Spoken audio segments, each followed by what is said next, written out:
Olá, meu nome é Joubert e hoje eu fui convidado para compartilhar com você uma reflexão. E a temática que eu estive pensando para nós estarmos refletindo nessa oportunidade é sobre anseios e esperanças em um novo ano. Sem dúvida, esse ano não foi um ano fácil para nenhum de nós. Foi um ano que apresentou muitos desafios, muitas angústias e, sem dúvida, muitas crises. E nesse novo ano que se aproxima, com certeza, ainda assim, há um futuro incerto à nossa frente. Não sabemos o que esperar e isso pode gerar em nós temores, ansiedades.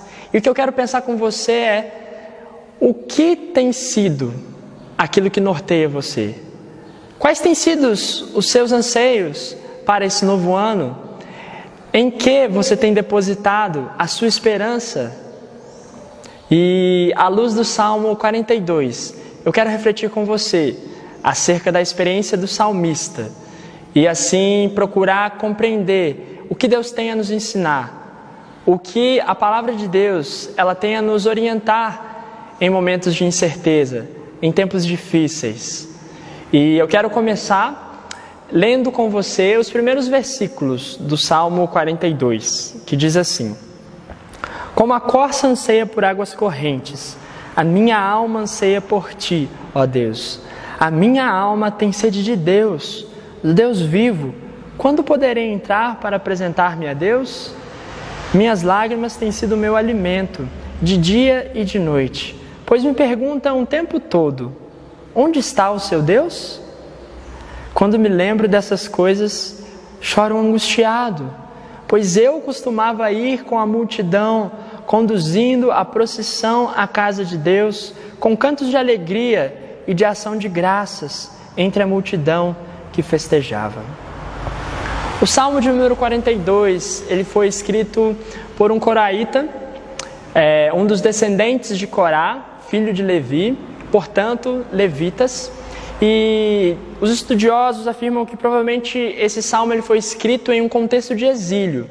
Provavelmente não o grande exílio que o povo de Judá enfrentou com a invasão dos babilônios, porém um exílio anterior, oriundo de algum confronto que o povo de Judá teve. Alguns estipulam que foi durante o reinado de Joás, quando os arameus, então, eles, como forma de juízo de Deus ao povo e ao rei Joás, eles então invadem Jerusalém e levam alguns cativos e também despojos da cidade. E possivelmente, dentre eles, alguns levitas, possivelmente coraitas.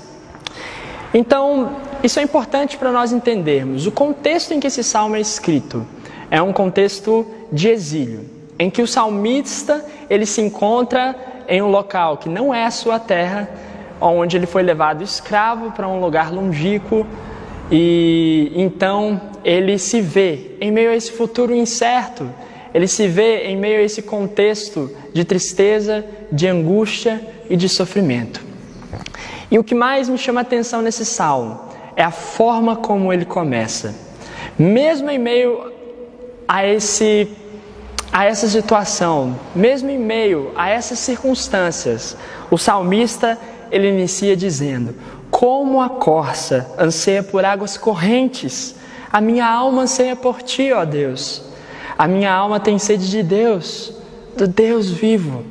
Ou seja, em um contexto incerto, em um contexto de grande tribulação, o que o salmista mais anseia é a presença de Deus, acima de todas as coisas. E ele usa aqui a comparação de uma corça, assim como a corça anseia pelas águas. O salmista, ele inicia esse salmo fazendo essa declaração de anseio, acima de todas as coisas, por Deus. Ou seja, da mesma maneira como a água ela é essencial para a manutenção da vida, para que a corça possa subsistir, da mesma maneira, nós precisamos de Deus. Longe dele, nós perdemos sentido, estamos desconectados da fonte que realmente traz vida. E o primeiro ensinamento que nós temos do salmista é que em momentos de tribulação, em momentos de tristeza, de incerteza, o que nós precisamos mais que tudo é de Deus. É ansiar por Ele acima de todas as coisas. E a minha pergunta é: o que nós temos ansiado? Aonde nós temos colocado o nosso coração em tempos de incerteza? O que tem sido o seu anseio? Nós temos aqui um salmista que estava longe da sua terra, longe da sua casa, mas o que ele mais ansiava não era o conforto do seu lar, da sua família, não era o conforto da sua terra, do seu povo, de uma estabilidade, de segurança. Não, o que ele mais ansiava era o Senhor, era a presença de Deus. E nós vemos nos versículos que seguem, o versículo 3 ele vai dizer: minhas lágrimas têm sido meu alimento de dia e de noite, pois me perguntam o tempo todo: onde está o seu Deus? Quando me lembro dessas coisas, choro angustiado, pois eu costumava ir com a multidão, conduzindo a procissão à casa de Deus, com cantos de alegria e ação de graças entre a multidão que festejava. A angústia do salmista era não poder celebrar juntamente com os seus ao Deus vivo. A angústia do salmista era ser confrontado, era ser zombado com perguntas como: onde está o seu Deus? Entretanto, o que nós vemos como resposta a isso é o salmista trazendo à memória os bons momentos de culto, de adoração a Deus, de relacionamento com Ele. Diferente dos nossos dias, naqueles tempos o Espírito Santo ainda não havia sido derramado sobre toda a carne, e nós tínhamos a figura do templo, do altar, onde a presença de Deus residia, e ali era o símbolo da presença de Deus. Entretanto, por meio daquilo que Jesus fez, hoje nós temos o Espírito Santo habitando em nós, e nós temos livre acesso ao Santo dos Santos por meio de Jesus. Não mais em um local, não mais por meio de sacerdotes, mas nós temos livre acesso à presença de Deus. E o anseio desse salmista, mais do que tudo, era estar na presença de Deus. Qual tem sido o nosso anseio maior nesses dias? O que a sua alma tem ansiado? Se o Senhor, se a presença de Deus não tem sido o seu maior anseio, não tem sido o nosso maior anseio, nós precisamos rever os nossos caminhos, precisamos rever os nossos interesses e precisamos nos voltar ao Senhor. O salmista ele vai relatar algo que é muito precioso, que é a adoração comunitária, a comunhão que o povo poderia exercer e através dela adorar a Deus, prestar gratidão a Deus, ações de graças. E mesmo nos dias em que estamos afastados, nós podemos desfrutar da comunhão do corpo. Nós precisamos ansiar por esses momentos de comunhão. Não podemos esquecer que a missão da igreja continua e que mesmo à distância nós podemos ser uns, nós podemos adorar juntos, sejam por meio de cultos online, sejam por meio de transmissões, mas não se esqueça da adoração como igreja. E aprenda com esse salmista o quão valoroso são esses momentos. E o salmista ele continua, e nos próximos versículos agora ele volta para si mesmo e ele diz: por que você está assim tão triste, ó minha alma? Por que está assim tão perturbada dentro de mim? Ponha a sua esperança em Deus, pois ainda o louvarei. Ele é o meu Salvador e o meu Deus. A minha alma está profundamente triste, por isso de ti me lembro, desde a terra do Jordão, das alturas do Hermon, desde o monte Mizar. Abismo chama abismo ao rugir das tuas cachoeiras. Todas as tuas ondas e vagalhões se abateram contra mim. Conceda-me, o Senhor, o seu fiel amor de dia. De noite esteja comigo a sua canção. É a minha oração ao Deus que me dá vida. Nesse momento, o salmista ele se volta para si, para sua alma que está angustiada em meio a esse contexto, para sua alma que se encontra perturbada, em aflição. E é muito interessante vermos que em meio a esse contexto, em meio a essa condição, o salmista, ele apresenta uma resposta. E ele diz: Por que estás abatido, minha alma? Por que se perturba dentro de mim? Ponha a sua esperança em Deus, pois ainda o louvarei. A resposta do salmista em meio à angústia, em meio a incertezas, é depositar a sua esperança em Deus, com a certeza de que a sua alma ainda o louvará. Muitas das vezes nós nos decepcionamos com Deus, nós nos afastamos de Deus nos momentos de sofrimento, porque nos esquecemos daquilo que Ele fez, nos esquecemos de quem Ele é, do seu amor. Entretanto, o que o salmista nos ensina é que em tempos de aflição, a resposta que Deus espera de nós é essa: ó minha alma, ponha a sua esperança em Deus, porque eu ainda o louvarei. Essa é a decisão que esse salmista ele toma em um contexto de aflição, de tristeza e de angústia. É depositar a sua esperança em Deus e continuar louvando e adorando a Ele, ao invés de se afastar, ao invés de reclamar. A postura desse salmista é um chamado à nossa geração, é um chamado para que em todos os momentos e circunstâncias nós continuemos depositando a nossa esperança em Deus, porque Ele é o Criador de todas as coisas e ainda assim Ele tem o controle de todas as coisas em suas mãos. E como criaturas e como filho, nós precisamos mais do que tudo confiar em Deus, entender que Ele tem o seu tempo, que Ele está agindo à sua maneira e que Ele quer nos ensinar a depender dEle, a confiar dEle, a compreender que o sentido, o propósito verdadeiro da vida se encontra nele e longe dEle, a vida ela perde seu sentido. Em tudo aquilo que nós depositarmos a nossa esperança, será apenas ilusão, pois nada dessas coisas podem de fato nos dar esperança. Nada dessas coisas pode nos trazer a satisfação e a verdadeira vida que nós só vamos encontrar em Deus. Esse foi o principal propósito com o qual Deus nos criou, para que nos relacionássemos com Ele, para que estivéssemos em comunhão com Ele. Logo, longe dEle, tudo perde sentido. Por mais ilusões que nós procuremos, e por mais coisas que nós depositemos esperança, nada disso poderá preencher o lugar que só Deus pode preencher. E a esperança que só nele nós realmente vamos encontrar. E o salmista, ele continua dizendo: Ele é o meu Salvador e o meu Deus.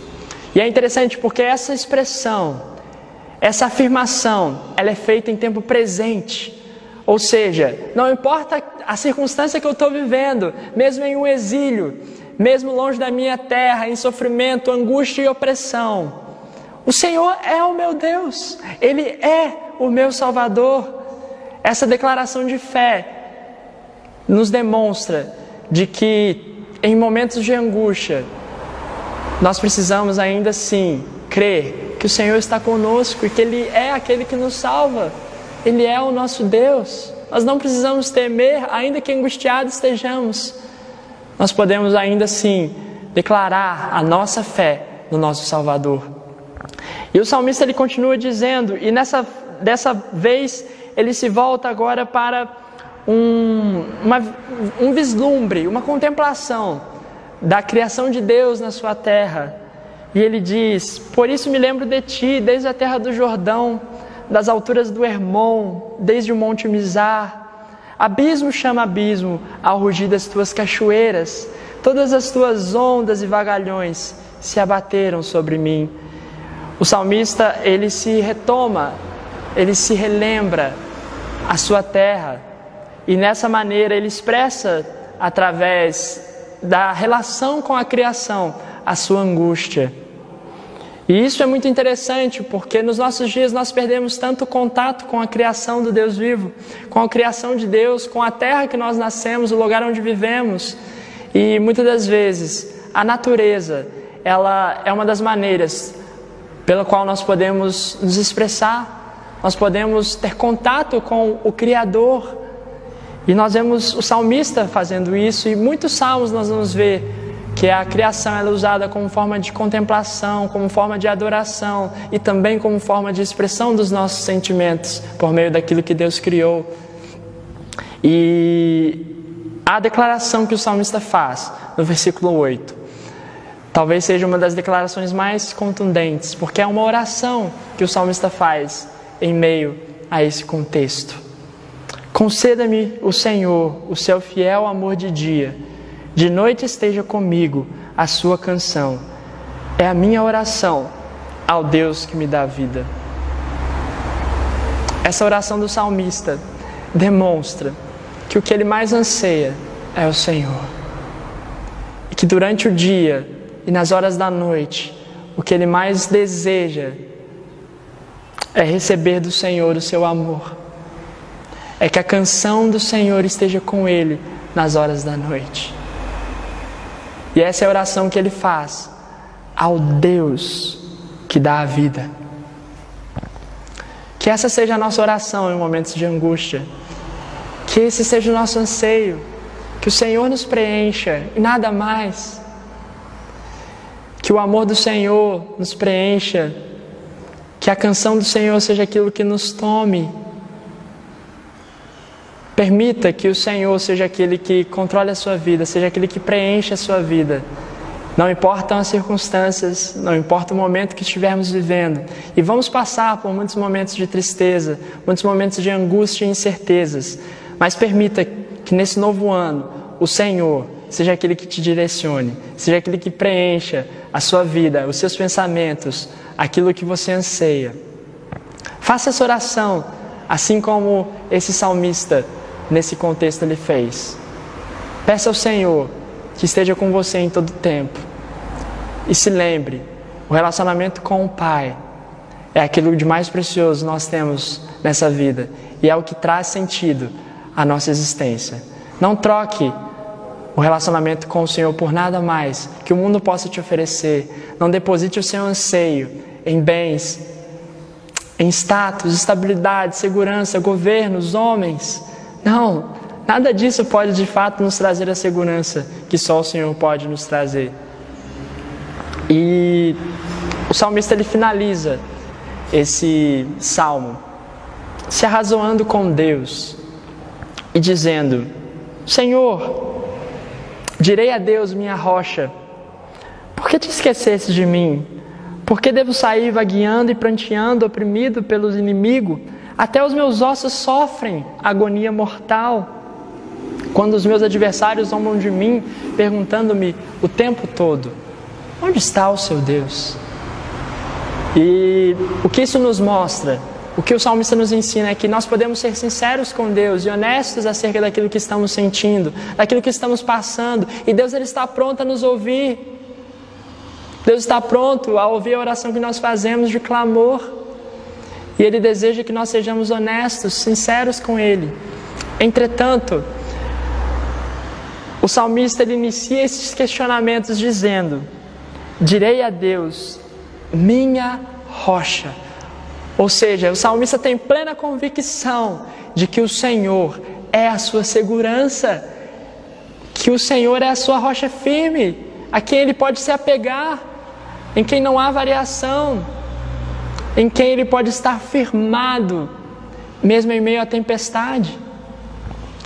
Que os nossos questionamentos a Deus sejam baseados na nossa declaração de confiança e fé nele.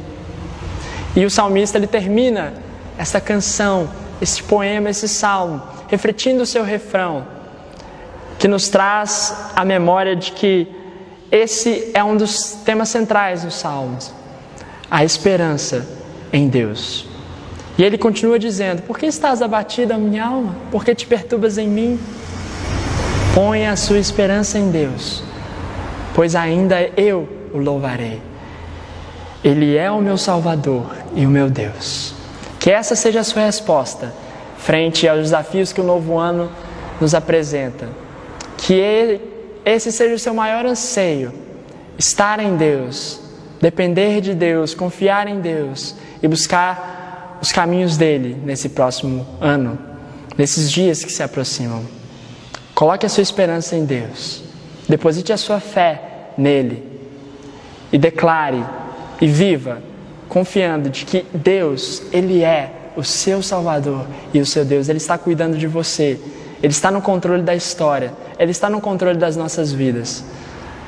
Que o seu maior anseio nesse novo ano não seja conquistas, não seja possuir bens, conquistar bens, status, estabilidade, segurança, saúde. Não, que não seja nada disso, mas que seja ansiar a presença do Senhor acima de todas as coisas.